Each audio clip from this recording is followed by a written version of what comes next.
Good evening, fellow graduate students. My name is Shelley Jones. I'm here to share with you my research findings on my research project entitled Teacher Immediacy and Student Perceptions. We all know very well as graduate students in the field of communication how vital communication is to creating relationships, for teaching, for learning, sharing information, and sharing our lives with each other ultimately. But did you know that 90% of the communication that we put forth is nonverbal, and that 10 to 20% of our verbal communication is supported by that 80 to 90% of the nonverbal communication? And as you know, and as we have all experienced, when we have to decide which is more credible, either one's spoken words or their nonverbal gestures and mannerisms and body language, that we find nonverbal communication behaviors to be more credible because they have been shown to convey 90% of whatever it is that we are conveying emotionally, which is simply just amazing. Immediacy, as defined by Anne Freimeyer, is a communication variable which impacts an individual's, in this case a student's, perception of physical closeness and psychological closeness. So in other words, it bridges that gap that students may perceive there to be between he or she and his or her teacher. Immediacy behaviors, as I have just described, can be either verbal or nonverbal, and they can be used simultaneously or separately. The one thing that I would like to point out quickly is the idea that immediacy behaviors are perceived. They are a perception on the behalf of the receiver. A perception, according to Merriam-Webster Dictionary, is the result of an observation which provokes us to create a mental image or concept of what it is that we have just experienced. Perception varies from person to person, so it can be difficult to know how everyone perceives the behaviors that we display. And I'd like to show you an example. This word right here, most of you, if not all of you, first see the word good. But look a little closer, because perception can show you the word love written backwards, the word good on the outside, and the word evil inside. So there are three different things to be perceived in this very example. And this is why it's so difficult to nail down immediacy behaviors that are going to be perceived by all students in the same exact manner. Researchers have shown that immediacy behaviors are strongly correlated with student motivation, teacher effectiveness, and for creating optimal learning environments for our students to ultimately learn, because that's what we're there for. Both verbal and nonverbal communication behaviors and immediacy behaviors are important tools that affect a student's affect, learning, and cognitive learning in the classroom. We all want our students to have a joy and an interest in the things that we teach and the information that we present to them. So we want them to have a good attitude towards not only us, but also the subject material.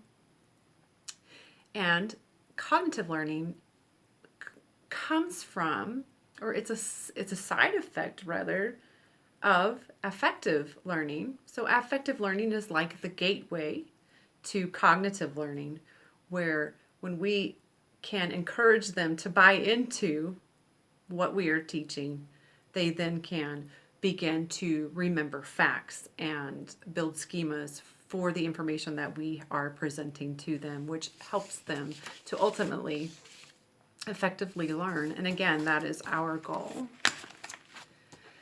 There are a variety of verbal and nonverbal behaviors that can be used to bridge the gap of physical and psychological distance that students may feel or perceive in the classroom. The first one is posture. Posture is a nonverbal immediacy behavior that conveys a great deal of information. For example, when I cross my arms like this, it conveys that I'm being distant or I am being defensive and that I am not approachable. On the other hand, if I lean forward and tilt my head forward and open my hands out like this, I'm conveying a openness and a willingness to listen and a willingness to cooperate. This posture, your hands on your hip, we have seen other people in authority do that to us, especially our mothers, and that is a sign of power, and it's not super friendly for most of us, I would say. Another nonverbal communication immediacy behavior that teachers can employ is the facial expression, especially this one. Smiling conveys friendliness and happiness, reassurance, a willing to cooperate. And these are vital findings by Matsumoto and colleagues that students really find endearing, and that's what's important. Next, displays of empathy. According to Witt and Willis, people feel validated when teachers convey displays of empathy, and it causes the students to feel understood and heard, and that is a vital part of learning. Eye gaze also, as you see, I have very, very good eye contact. I'm a sign language interpreter, so I've been trained to have very, very good eye contact.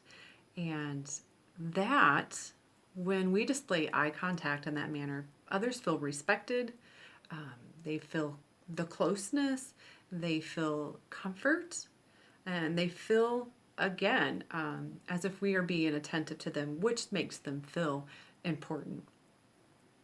Another a verbal immediacy behavior is humor. According to Gorham and Christoffel, humor acts as an invitation to relationship, to camaraderie. It mitigates tension.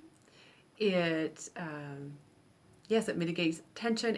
It displays friendliness on the behalf of the instructor and the educator. And students perceive teachers competent and interesting. Self-disclosure is another verbal immediacy behavior that is important because students perceive acts of self-disclosure from their instructors, according to DeLongis and Fried, as building a sense of rapport. And again, that relationship, and it all seems to come right back to that sense of relationship.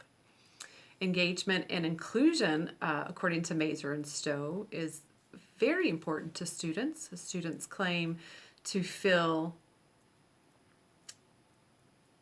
important to their instructors when instructors call them by their names, praise their work.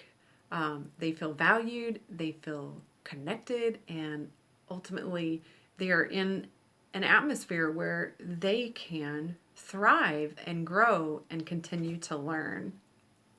There are so many verbal and nonverbal immediacy behaviors that could be discussed. There just isn't enough time to do so. But I would like to share with you the implications of this research. Implications are teachers need to know how to employ verbal and nonverbal immediacy behaviors effectively in order to create environments in which students can grow and learn and develop educationally. And teacher immediacy behaviors enhance learning. They can reduce dropout rates because, after all, we want our students to be engaged and interested, and we want them to learn. So with that, I thank you for your time, and I hope you enjoyed this information. Thank you so very much.